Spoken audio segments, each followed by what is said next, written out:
नमस्कार दोस्तों, आशा करता हूँ आप सब अच्छे होंगे और आप अपनी तैयारी पूरे मनोयोग से कर रहे होंगे।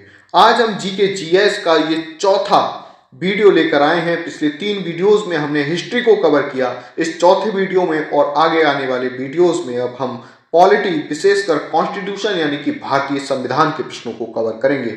आप जानते हैं कि भारतीय संविधान से प्रत्येक एग्जाम, चाहे वो एसएससी जीडी हो या कोई भी एग्जाम हो, कई प्रश्न हर बार पूछे जाते हैं। तो इसीलिए ये वीडियो बहुत ज़्यादा इंपॉर्टेंट रहने वाला है। जिन लोगों की तैयारी अच्छी हो गई है उनके लिए एक तरीके से रिवीजन वीडियो रहेगा, और जिनकी तैयारी अच्छे से नहीं हुई है उनके लिए तो ये बहुत ज़्यादा इंपॉर्टेंट वीडियो है। तो चलिए बिना किसी देर के हुए वीडियो को शुरू करते हैं। लेकिन वीडियो शुरू करने से पहले अगर आप हमारे चैनल पर नए हैं तो प्लीज़ चैनल को सब्सक्राइब ज़रूर करें, और अगर अभी तक आपने हमारा टेलीग्राम चैनल ज्वाइन नहीं किया है तो लिंक डिस्क्रिप्शन में है, आप वहाँ से ज्वाइन कर सकते हैं। चलिए पहला प्रश्न देखते हैं। भारत के गणतंत्र दिवस समारोह के समापन को चिन्हित करने वाला समारोह क्या कहलाता है? ऑप्शंस हैं वीटिंग रिट्रीट समारोह, भारतीय वायुसेना के लड़ाकू विमान द्वारा फ्लाई पास्ट, राष्ट्रपति भवन में एट होम समारोह, राष्ट्रीय युद्ध स्मारक पर श्रद्धांजलि समारोह। तो इसका सही आंसर है वीटिंग रिट्रीट समारोह। तो भारत के गणतंत्र दिवस समारोह के जब समापन को चिन्हित करने वाला या आखिरी समारोह है उसे वीटिंग रिट्रीट समारोह के नाम से जाना जाता है। प्रश्न नंबर 2 देखिए, किसने उद्देश्य प्रस्ताव पेश किया था जिसको बाद में भारत के संविधान की प्रस्तावना के रूप में ग्रहण किया गया? आप जानते हैं 13 दिसंबर 1946 को पंडित जवाहरलाल नेहरू द्वारा उद्देश्य प्रस्ताव पेश किया गया था, जिसने बाद में भारतीय प्रस्तावना की शक्ल ली थी, भारतीय संविधान की प्रस्तावना की रूप निर्माण किया और उसकी रूपरेखा तय की। तो इसका सही आंसर हो गया पंडित जवाहरलाल नेहरू। प्रश्न नंबर 3 देखते हैं कि 1946 में किसे भारतीय संविधान सभा का अंतरिम अध्यक्ष बनाया गया था? ऑप्शंस है सरोजिनी नायडू, डॉक्टर सच्चिदानंद सिन्हा, एस सुब्रमण्यम अय्यर, सचिंद्र नाथ सान्याल। तो इसका सही आंसर है डॉक्टर सच्चिदानंद सिन्हा। यहाँ पर सही आंसर है डॉक्टर सच्चिदानंद सिन्हा। प्रश्न नंबर 4 देखिए, संविधान सभा की पहली बैठक कब हुई? दिसंबर 1946, अगस्त 1945, जनवरी 1950, जुलाई 1948। तो इसका सही आंसर है दिसंबर 1946। सही डेट है 9 दिसंबर 1946। क्वेश्चन नंबर 5 देखिए, क्वेश्चन नंबर 5 है भारतीय संविधान को तैयार करने के दौरान 1946 में जो सभा है, संविधान सभा का संवैधानिक सलाहकार किसे नियुक्त किया गया? एक तरीके से जो संविधान सभा थी, संविधान सभा का संवैधानिक सलाहकार किसे नियुक्त किया गया? ऑप्शंस हैं BN Rao, Gopal Swami Ayyangar, doctor BR Ambedkar, KM Munshi. तो सही आंसर है BN Rao. Question number next देखिए, क्वेश्चन नंबर 6 है कि भारत के संविधान सभा के दौरान मसौदा समिति, जिसे ड्राफ्ट कमेटी कहा गया, जिसे ड्राफ्ट कमेटी के नाम से भी जाना जाता है, के अध्यक्ष कौन थे? ऑप्शंस हैं राजेंद्र प्रसाद, सरदार वल्लभ भाई पटेल, जवाहरलाल नेहरू, डॉक्टर बीआर अंबेडकर। तो इसका सही आंसर है डॉक्टर बीआर अंबेडकर। मुख्य रूप से संविधान निर्माण में जो सबसे महती भूमिका निभाई वो ड्राफ्ट कमेटी ने ही निभाई थी, जिसके अध्यक्ष थे डॉक्टर बीआर अंबेडकर। प्रश्न नंबर 7 देखिए, भारत के संविधान को बनाने वाली संविधान सभा में कितनी महिला सदस्य थी? बहुत इंपॉर्टेंट प्रश्न है। ऑप्शंस हैं 12 महिला सदस्य, 10 महिला सदस्य, 14 महिला सदस्य, 15 महिला सदस्य। तो इसका सही आंसर है 15 महिला सदस्य। जब संविधान सभा का निर्माण हुआ, जिसने भारतीय संविधान में योगदान दिया, तो उसमें 15 महिला सदस्य थी। क्वेश्चन नंबर 8 देखिए, भारतीय संविधान समिति की अध्यक्षता किसने की थी? जो प्रांतीय संविधान समिति है उसकी अध्यक्षता को बताना है किसने की थी? डॉक्टर राजेंद्र प्रसाद, सरदार वल्लभ भाई पटेल, बीपी मेनन, जवाहरलाल नेहरू। तो इसका सही आंसर है सरदार वल्लभ भाई पटेल, जो कि प्रांतीय संविधान समिति के अध्यक्ष थे। नेक्स्ट क्वेश्चन देखते हैं, क्वेश्चन नंबर 9 है कि भारत का संविधान किसके द्वारा हस्तलिखित है, यानी किसके द्वारा हाथ से लिखा गया। कन्हैयालाल, मानेकलाल मुंशी, बाला साहेब गंगाधर खेर, प्रेम बिहारी नारायण रायजादा, श्यामा प्रसाद मुखर्जी। तो इसका सही आंसर है प्रेम बिहारी नारायण रायजादा। इन्होंने मूल रूप से अंग्रेजी में पूरे संविधान को अपने हाथ से लिखा था। क्वेश्चन नंबर 10 देखिए, संविधान सभा ने भारत के संविधान को कब स्वीकार किया, यानी जो भारतीय संविधान पर डेट अंकित है वो क्या है।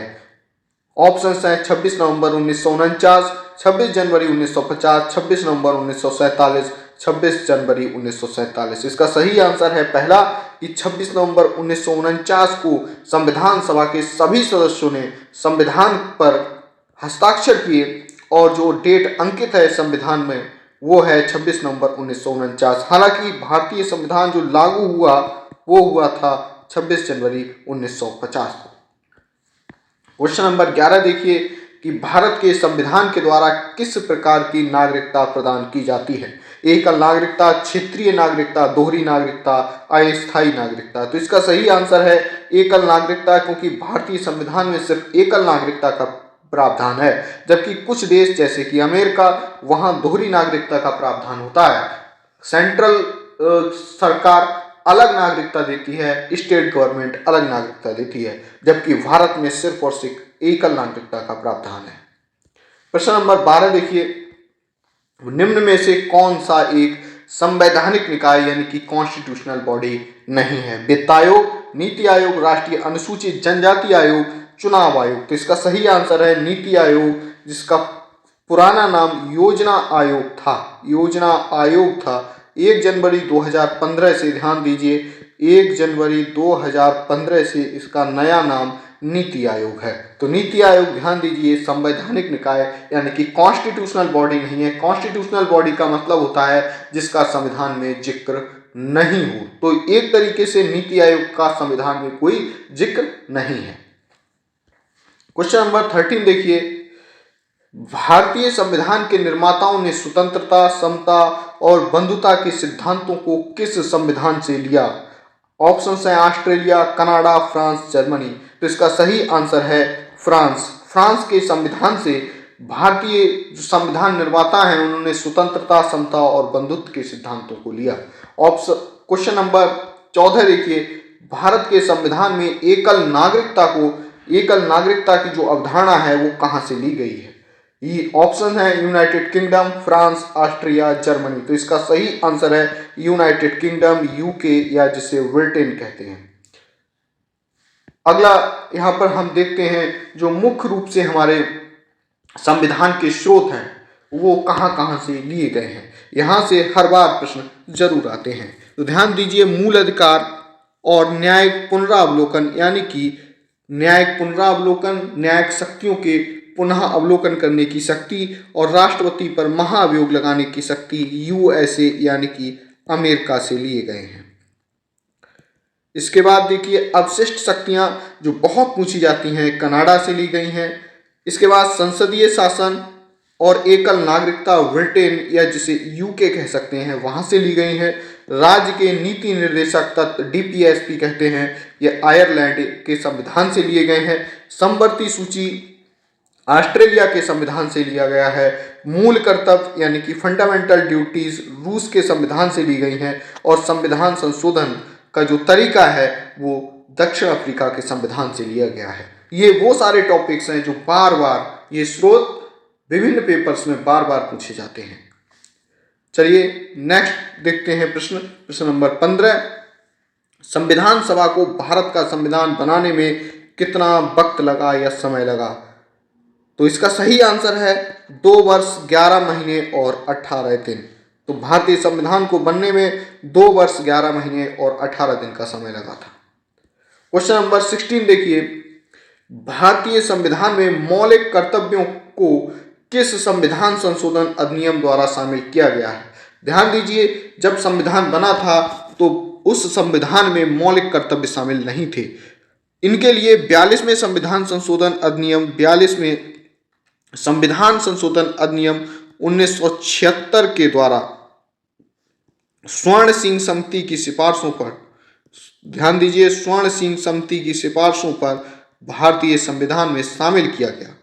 तो मौलिक कर्तव्य पहले 10 थे, लेकिन चूंकि 86 में संविधान संशोधन अधिनियम 2011 से एक और जोड़ा गया, जिसमें कि प्रत्येक जो अभिभावक है वो अपने 6 से 14 वर्ष के बच्चों को अनिवार्य शिक्षा का जो प्रावधान किया गया वो 11वां फंडामेंटल ड्यूटीज को जोड़ा गया है। इस तरीके से अब कुल 11 मौलिक कर्तव्य हो गए हैं। तो यहाँ पर जो पूछा गया था कि संविधान संशोधन में शामिल नहीं था, शामिल नहीं था, लेकिन किस संविधान में मौलिक कर्तव्यों को शामिल किया गया, तो सही आंसर है 42वां संविधान संशोधन अधिनियम।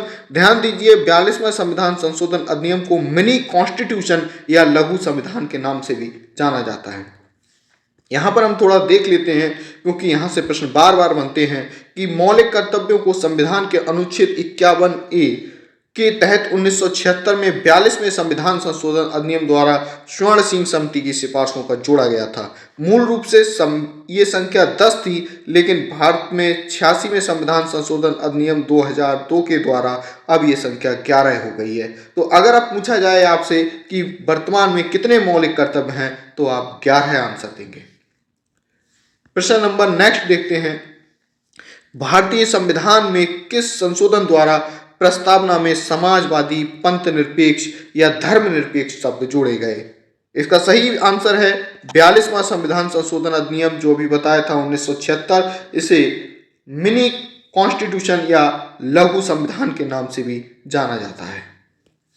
क्वेश्चन नंबर 18 देखिए, भारतीय संविधान में किस संशोधन द्वारा संपत्ति के मौलिक अधिकार को समाप्त कर दिया गया? पहले जब संविधान मूल रूप से बना था तो जो संपत्ति का अधिकार था वह फंडामेंटल राइट यानी कि मौलिक अधिकार था, लेकिन ध्यान दीजिए 44वें संविधान संशोधन अधिनियम 1978 के द्वारा इसे हटा दिया गया। अब संपत्ति का अधिकार मौलिक अधिकार नहीं है, इसे ध्यान दीजिए अनुच्छेद 300A के तहत विधिक अधिकार बनाया गया है, यानी कि अब ये लीगल राइट है, कॉन्स्टिट्यूशनल राइट या फंडामेंटल राइट नहीं है। क्वेश्चन नंबर 19 देखिए कि किस संवैधानिक संशोधन अधिनियम के द्वारा संविधान में दल बदल विरोधी प्रावधान किए गए? इसका सही आंसर है 52वां संविधान संशोधन अधिनियम, जो कि 1985 में किया गया था। इसके द्वारा दल बदल विरोधी प्रावधान किए गए। इसे दल बदल विरोधी अधिनियम के नाम से भी जाना जाता है, यानी कि कौन से अधिनियम को, कौन से संवैधानिक संशोधन अधिनियम को, तो 52वां संवैधानिक संशोधन अधिनियम को दल बदल विरोधी अधिनियम के नाम से भी जाना जाता है, और ये 1985 में पारित किया गया। तो बाकी ऑप्शंस और गलत है। क्वेश्चन नंबर 20 देखिए, निम्नलिखित में से किस वर्ष में मतदान की आयु 21 वर्ष से घटाकर 18 वर्ष कर दी गई? ऑप्शंस हैं 1990, 1992, 1988, 1989। किस वर्ष में? तो ये 1988 में किया गया था। ध्यान दीजिए, 61वें संविधान संशोधन अधिनियम 1988 के द्वारा जो मत देने की आयु थी वो 18 वर्ष की गई थी। पहले ये 21 वर्ष थी, और ये 1989 के जो चुनाव थे उसमें पहली बार लागू हुआ। इससे पहले यानी कि 1988 से पहले जो मत देने की आयु थी वो 21 वर्ष थी। बढ़ते हैं नेक्स्ट प्रश्न पर। अगला प्रश्न है 21 नंबर, किस संविधान संशोधन अधिनियम ने पंचायती राज संस्था को संवैधानिक दर्जा दिया? 68 में संविधान संशोधन में, 73 में संविधान संशोधन में, 82 में संविधान संशोधन में, 54 में संविधान संशोधन में। तो इसका सही आंसर है 73 में संविधान संशोधन में। 73वां संविधान संशोधन 1992 में हुआ था, जो कि 1 अप्रैल 1993 के द्वारा लागू हुआ। इसीलिए 1 अप्रैल को पंचायती राज दिवस मनाया जाता है। ध्यान दीजिए, ये बहुत इंपॉर्टेंट प्रश्न है। 73वां संविधान संशोधन अधिनियम, जबकि 74वें संविधान संशोधन अधिनियम द्वारा नगर पालिकाओं, ध्यान दीजिए, नगर पालिकाओं को संवैधानिक दर्जा 74वें संविधान संशोधन अधिनियम 1992 के द्वारा दिया गया। प्रश्न नंबर 22 देखिए, भारत सरकार ने विकलांग अधिनियम किस वर्ष पारित किया? 1995, 1993, 1997, 1992। तो इसका सही आंसर है 1995। क्वेश्चन नंबर 23 देखिए, भारत के संविधान के निम्नलिखित में से किस संशोधन ने अनुच्छेद 51A के तहत एक नया मौलिक कर्तव्य जोड़ा? अभी हमने देखा ही था, वो संविधान संशोधन अधिनियम है 86वां संविधान संशोधन अधिनियम 2002। इसके द्वारा न सिर्फ एक मौलिक कर्तव्य जोड़ा गया बल्कि एक मौलिक अधिकार भी जोड़ा गया। एक मौलिक अधिकार जोड़ा गया जो कि अनुच्छेद 21A के अंतर्गत आता है। इसका मतलब है कि प्रत्येक बच्चा जिसकी आयु 6 से 14 वर्ष है उसके लिए अब निःशुल्क शिक्षा का अधिकार है। और इसी तरीके से 11वां नंबर मौलिक कर्तव्य जोड़ा गया है। इसका मतलब ये है कि प्रत्येक अभिभावक जिसका बच्चा 6 से 14 वर्ष तक की उम्र का है वह अपने पाल्य को या अपने बच्चे को अनिवार्य रूप से शिक्षा दिलाएगा। नेक्स्ट क्वेश्चन देखते हैं 24।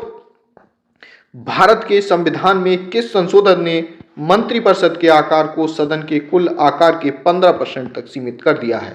इसका सही आंसर है 91वें संविधान संशोधन अधिनियम द्वारा। यानी कि अब प्रधानमंत्री सहित कुल मंत्रियों की जो संख्या होगी वो कुल सदस्यों का 15% से ज़्यादा नहीं हो सकती। तो ये जो प्रावधान किया गया वो 91वें संविधान संशोधन अधिनियम द्वारा किया गया।